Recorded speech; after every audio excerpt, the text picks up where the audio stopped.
Assalamualaikum warahmatullahi wabarakatuh. Sahabat muslim yang dirahmati Allah, terima kasih Anda kembali menonton channel ini. Di video kali ini kita akan membahas tentang bagaimana perjalanan kematian orang-orang yang soleh. Berikut ini kisahnya. Setiap orang berupaya untuk mengetahui apa yang akan terjadi dengan mereka setelah kematian mereka dan setelah kepergian mereka dari kehidupan ini. Orang yang mengetahui berbagai keyakinan kaum-kaum berkenaan dengan hal ini, maka dia akan mengetahui bahwa semua itu hanyalah berupa kebohongan, tahayul, dan dongengan. Sesuatu setelah kematian adalah perkara gaib. Tidak ada yang mengetahui hal gaib selain Allah. Maka siapa saja yang menghendaki pengetahuan yang hakiki tentang tempat kembali dan berakhirnya ketika dia masih dalam kehidupan sekarang ini, hendaknya dia mengetahui semua itu dari zat yang mengetahui hal gaib dan hal yang nyata. Dalam hadis ini penjelasan rinci dan cukup memadai tentang rihlah perjalanan manusia sejak datang kematian kepadanya hingga ketika dia tinggal di dalam kuburnya. Apakah orang itu mukmin atau kafir? Hadis ini dari Al-Bara bin Azib. Dia berkata, kami berangkat pergi bersama Rasulullah SAW mengiringi jenazah seorang pria Ansor. Sampailah kami di pekuburan dan belum dibuatkan liang lahat. Rasulullah SAW pun duduk menghadap kiblat. Kami duduk mengelilingi beliau seakan-akan di atas kepala kami seekor burung yang di tangannya memegang ranting kecil yang digunakan untuk mengoreh pada tanah. Beliau melihat ke langit lalu melihat ke bumi sehingga beliau mengangkat dan merendahkan pandangannya sampai 3 kali. Kemudian beliau bersabda, berlindunglah kalian semua dari azab kubur.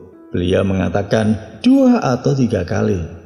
Kemudian beliau bersabda, ya Allah, sesungguhnya aku berlindung kepadamu dari azab kubur. Beliau mengulanginya hingga 3 kali.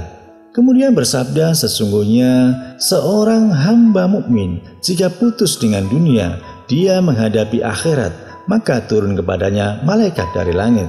Dengan wajah yang putih seakan-akan wajah mereka itu matahari, dia membawa kafan dari kafan-kafan surga dan parfum dari parfum-parfum surga. Hingga akhirnya dia duduk di sisinya, hingga sejauh mata memandang. Kemudian datang malaikat maut hingga dia duduk di arah kepalanya, lalu berkata, wahai jiwa yang bagus, di dalam suatu riwayat menyebutkan, jiwa yang tenang. Keluarlah untuk menuju ampunan dan ridha Allah. Ia berkata, maka dia keluar mengalir seakan-akan aliran tetesan air dari dalam kantung air minum, lalu ia mengambilnya. Di dalam suatu riwayat yang lain mengatakan, sehingga setelah ruhnya keluar, maka semua malaikat di antara langit dan bumi dan semua malaikat di langit bersolawat kepadanya. Kemudian dibukakan untuknya pintu-pintu langit. Tidak ada penghuni di balik pintu melainkan mereka berdoa kepada Allah agar ruhnya dinaikkan dari sisi mereka.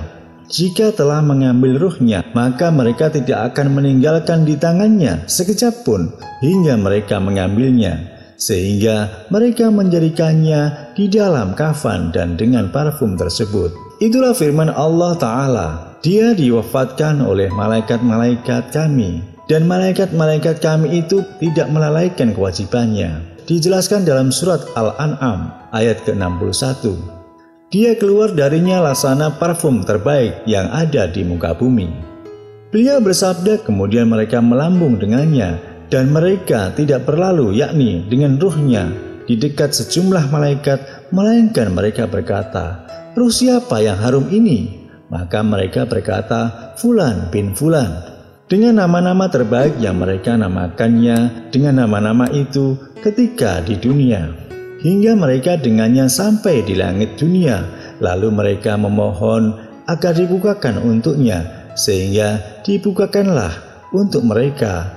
Lalu di setiap langit para malaikat yang paling dekat mengiringnya menuju langit berikutnya hingga bersamanya sampai langit ke-7.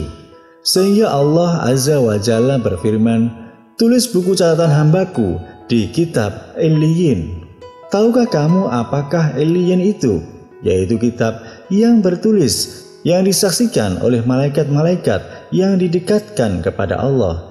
Dijelaskan dalam surat Al-Mutaffifin ayat ke-19 sampai 21. Maka kitabnya dicatat di Iliyin, kemudian dikatakan, kembalikanlah dia oleh kalian ke bumi.